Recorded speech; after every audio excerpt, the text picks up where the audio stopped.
नमस्कार, राधे राधे।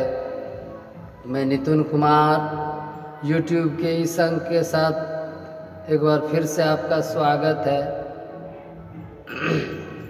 बाद में हमारा वीडियो कोई देखता नहीं, 2-4 मिनट चला के बंद कर देता है। मैं आप लोगों से एक बार फिर से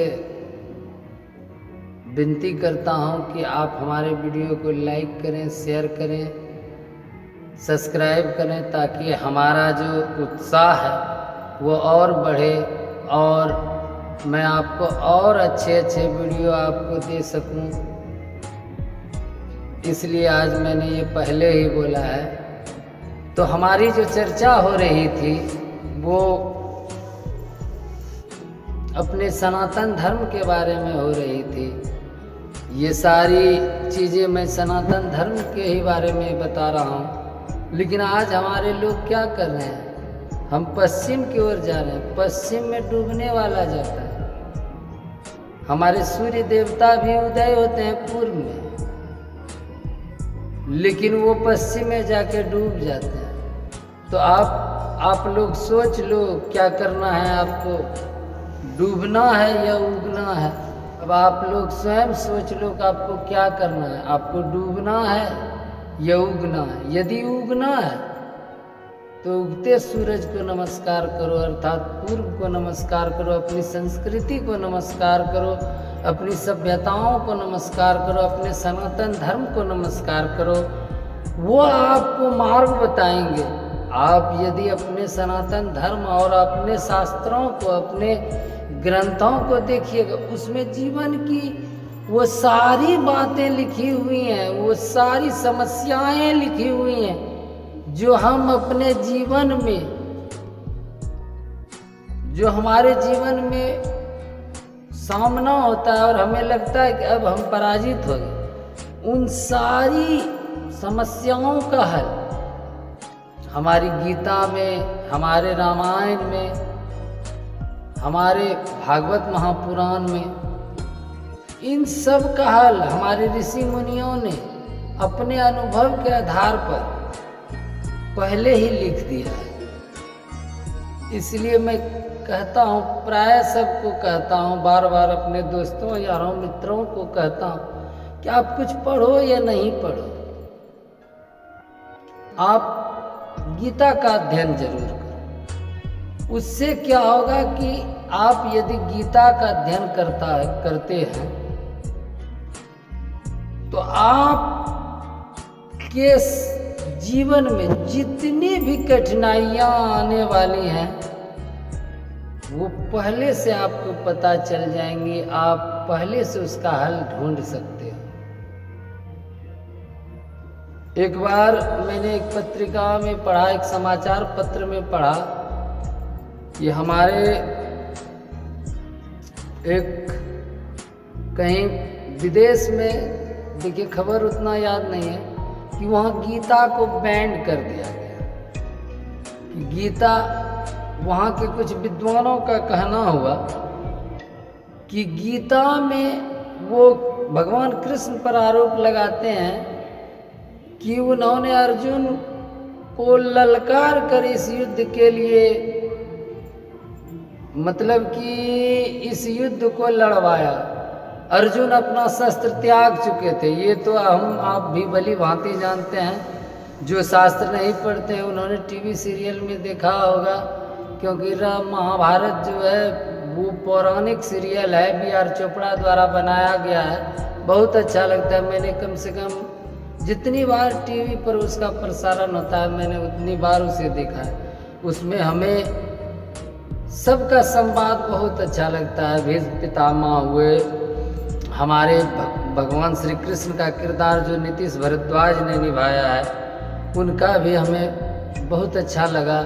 अर्जुन का, उसमें सारे पात्र, क्योंकि वो पहली बार दुनिया के सामने आए थे, सबको लगा कि हाँ कृष्ण हो तो ऐसा। अभी 50 सीरियल वैसे आए होंगे जिसमें कृष्ण का विभिन्न लोगों ने किरदार निभाया, लेकिन आज भी नीतीश भारद्वाज का जो किरदार है वो सबके जहन में, जिसने उन्हें देखा है पहली बार कृष्ण के रूप में, उनकी छवि, उनके अंदर आज भी कृष्ण की वही छवि है। हम यदि पूजा पाठ भी करते हैं तो हमें लगता है कृष्ण वैसे ही हो। तो मैं विषय से नहीं भटकूंगा। तो मैं ये कहना चाहता हूँ कि अपने मित्रों, दोस्तों, रिश्तेदार से जब भी मेरी बात होती है तो मैं ये अवश्य कहता हूँ कि आप कुछ पढ़ो या ना पढ़ो, 2 पुस्तकें अवश्य पढ़ लो। ये दोनों आपके जीवन में आने वाली सभी समस्याएं और आने वाली खुशियों को पहले ही आपको बताएंगे। एक श्रीमद् भागवत गीता, दूसरा रामचरितमानस। बड़ी ही सरल शब्दों में लिखा गया है रामचरितमानस। और श्रीमद् भागवत गीता जो है वो संस्कृत में श्लोक है, लेकिन उनका नीचे में हिंदी दिया गया है। यदि हम आप संस्कृत, जैसे मुझे भी संस्कृत का श्लोक उतना अच्छा से नहीं पढ़ने आता, तो मैं उनका हिंदी ही पढ़ता हूँ। और जो पढ़े लिखे हमारे भाई हैं, हमारे आसपास के बुजुर्ग लोग हैं, दादा लोग हैं, बड़े बाबा हैं, तो जो संस्कृत का जानकारी रखते हैं, मैं उनसे संस्कृत का श्लोक पढ़वा लेता हूँ। तो ये क्या होता है कि जिस प्रकार से ठंडी से बचने के लिए आप स्वेटर पहनते हो ना, जैकेट पहनते हो, स्वेटर पहनते हो कि ठंडी आपको ना लगे, उसी प्रकार से मनुष्य, मानव के जीवन, मनुष्य के जीवन में आने वाली सभी समस्याओं का बचाव इन दोनों पुस्तकों में लिखा हुआ है। कितनी भी विकट परिस्थिति क्यों न हो, उनसे बचने के लिए, बचने का और उसमें दृढ़ रहकर उस समस्याओं से जूझने का, लड़ने का तरीका इन दोनों पुस्तकों में लिखा गया। मैंने एक जगह प्रवचन में सुना, रामचरित, ये क्या कहते हैं, श्रीमद् भागवत का प्रवचन हो रहा था, उसमें मैंने सुना बाबा ने मंच से कहा कि आप कुछ कीजिए अथवा नहीं कीजिए, जीवन में इन दोनों पुस्तकों को आप पढ़िए, आपका जीवन सफल हो जाएगा। रामचरितमानस पढ़ते हैं तो आपको जीने की कला आती है। ऐसा उसमें जीने की शैली के बारे में बताया है तुलसीदास जी महाराज ने कि आपको जीवन से प्रेम होता है, आप जीवन को जीने की कला सीखते हो रामचरितमानस से। और यदि आपको मरने की कला सीखनी हो तो आप श्रीमद् भागवत गीता का अध्ययन कीजिए। तो मैं पहली बार सुन रहा था प्रवचन में, तो मुझे लगा चलो रामचरितमानस के बारे में जो कहा ठीक है, जीने की कला है, लेकिन मरने की कला क्या होती है? मरना भी कोई अच्छा चीज है, मरने की कला। लेकिन जब मैंने उसको पढ़ा तो मुझे लगा कि नहीं, ये महाराज जी जो प्रवचन में कह रहे थे बहुत अच्छी बात कह रहे थे। तो मैं ये चाहूंगा कि आप भी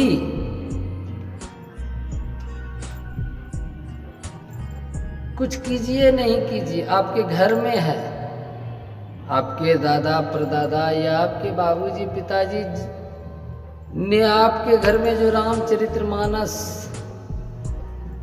और जो श्रीमद् भागवत गीता है, यदि नहीं है तो ये पुस्तकें बहुत सस्ती मिलती हैं,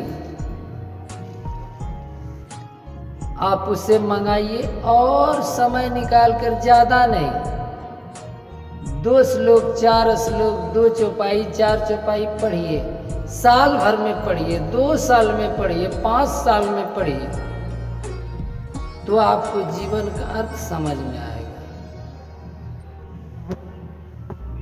ये सारी चर्चाएं मानवता पर ही थी और सनातन धर्म के बारे में मैंने बताया, क्योंकि मुझे अपने आसपास में जब मैं देखता हूँ तो मुझे दुख होता है इस बात से कि हमारे बच्चे, हमारे आने वाली नस्लें अपने धर्म को नहीं जानते हैं, अपने शास्त्र को नहीं जानते हैं। जो अपने शास्त्र को, अपने धर्म को नहीं जान सके तो फिर वो जीवन में क्या कर पाएंगे। इसलिए मैं चाहता हूँ कि अपने मित्र जो हमारे हम उम्र हैं, मैं उनसे चाहूँगा कि समय निकाल के ये पढ़िए, ताकि आने वाले समय में आप अपने बच्चों को ये बता सकें, ये सिखा सकें, ताकि आने वाले नस्ल आप कुछ दे कर जाएं अथवा उसको ना जाएं, लेकिन आप उन्हें जीवन और जीवन के सबसे बड़े चीज़ देकर जा रहे हैं, छतरी देकर जा रहे हैं, जिसमें वो जीवन का सुख दुख, धूप छाँव सभी बर्दाश्त करने की क्षमता उसमें आएगी। आज के लिए इतना ही। नमस्कार, राधे राधे, जय श्री कृष्ण।